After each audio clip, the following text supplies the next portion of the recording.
Well, hello.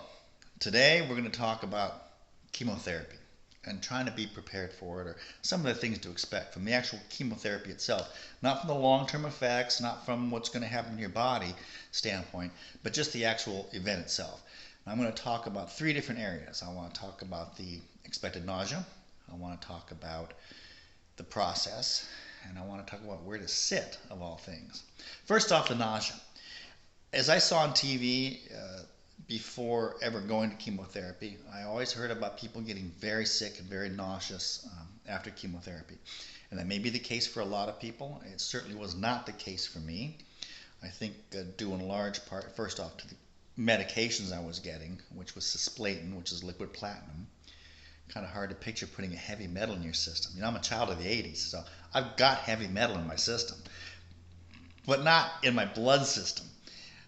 So it was weird the thought of putting a heavy metal in my system. But they also gave me, long before I got the cisplatin, so the first 4 hours of it was actually just hydration and potassium and this anti-nauseous medication.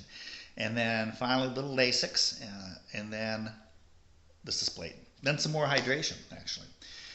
Which brings me to the second point, where to sit. And this is important. I learned this after the first time. If your oncology center lets you, and they did for me, choosing your seat. Choose a seat directly next to the bathroom.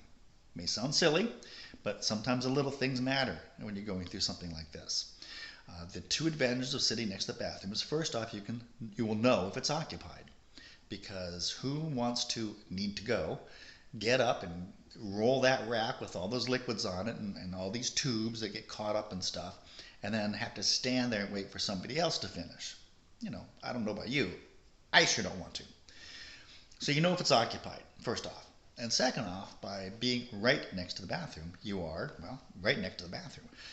You stand up, take a couple steps, open the door, take care of business, turn around, take a couple steps, sit back down. Why is that important? First off, because you're not taking a lot of steps. But second off, once the Lasix hits and the cisplatins in your system and you start getting all the hydration, it could be every 2 to 3 minutes that you need to go take care of things. And it's important that you do. The doctors and everybody will tell you that the cisplatin is really bad for your kidneys. And so flushing that out of your kidneys right away and the rest of that night and the next day is really, really, really important. Again, I'm not a medical professional. This is what I've been told. If you're told any different by your doctors or medical team, follow their advice, not mine. This was my experience. And so I did, and I had to go probably for a period of 15 to 20 minutes, or maybe more. It was every 2 minutes after the Lasix and the final hydration there. So by sitting right next to the bathroom, it was very easy. I could just get up, do it, get back in my seat, and no time wasted. And plus, if I did have to go quickly, I was able to just take 2 steps and I was right there. So again, it's a little thing. It may even sound silly to you, but I'd strongly recommend, if you can, sit near the bathroom. Finally, the IV itself. And this is a little bit of a scary part. I mean, if you haven't gone through this yet, this is probably the part that's kind of sound not so fun, because it isn't. It's not like a normal IV. Now, first off, if you've got one of these, what do they call them, PICC lines, you won't need to worry about this at all. You've already got something to worry about. You got a PICC line. It'll make some things easier, some parts of life more difficult, but as far as the chemo and all that stuff, it'll make it significantly easier. I did not have one of those. I had an IV every time.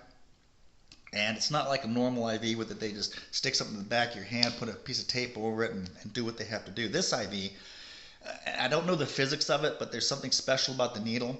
And the needle has to go, not only puncture the skin and then puncture the vein, but then has to go into the vein some distance. I don't know what that distance is, but some distance. That's where it gets weird, because you can literally feel them feeling where to put that needle. It's about 8 to 10 seconds for me of pain. I didn't like it. I fretted over it. The first time I did it, it took them 4 times to get it in the right place. And my veins are easy to find. It's not the matter of finding the vein that's the hard part. It's getting it in the vein, not puncturing the vein, in the vein. That's the skillful part for the medical professionals. And I take nothing away from the people that were doing it. They were great professionals, great people. But it's not an easy task for them. And so if you do have to find a nurse, that does it really well the first time, you can, in my case, I was able to ask for that nurse each time with being respectful to my other nurse. I didn't want my other nurse to think that I thought she was incompetent, but I would ask for this one young lady named Cindy, who was very kind and would always come on over and do my IV for me. Um, so it's not fun, that part, to be honest with you. But once that's over, the next 5-6 hours is easy. We're just sitting there doing nothing. I took a tablet. I'd watch Netflix, or I'd play some Scrabble, or I'm a soccer fan, so I watch some soccer games. And before I knew it, the time was up, honestly. So, take a tablet with you if you have that, or a Kindle, for something to read, something to do. You don't need to, in my opinion, you don't need to take a whole suitcase full of things to do. It's only a couple hours, and you'll be occupied. You can always sleep if you want to, until the Lasix gets in there.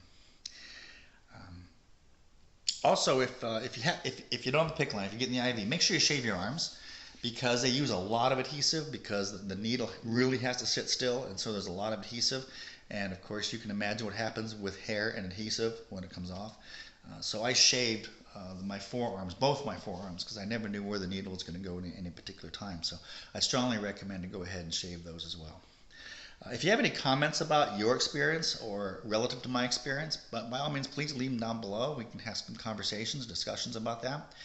If you're a medical professional and you have anything to add, pro or con anything I've said, by all means, please leave that down below. Remember, if you're willing to subscribe and click the like button on this, I would really appreciate that. Again, not for me. The idea for these videos is to help people in the future when they get their diagnosis and they come home and they search on Google for information about their tonsil cancer or HPV or radical neck dissection, whatever that may be. I'd like to see some of these videos become options for them to read or to watch, in addition to Cancer Survivor Network, CSN, which is a hugely resourceful website that I used daily, and I still have it daily on my computer. It's one of my homepage tabs. I check it all the time, especially because I'm looking for newbies, people that are just starting to go through the process, because for me, it's cathartic to take my experience and share my experience with some of these people who are sitting there like I was a year ago, wondering, what the heck am I in for now? And I like to try to provide my experience that way. And if you're going through it or fixing to go through it, maybe when you're done, you'll want to do the same kind of thing. It's kind of for me, it's something I want to do. There's no moral judgment if you don't want to. It's just what I want to do. So thank you for spending the time watching this. It's been a pleasure, and I look forward to doing some more videos on different topics. And if you have topic ideas, by all means mention those, and go to CSN, present your questions there, and there'll be a lot of good people who want to help out and answer. There's a lot of people that sit and monitor that daily. All right. Thank you very much. Have a great day. Recover well. Keep a great attitude. And above all, never, ever give up.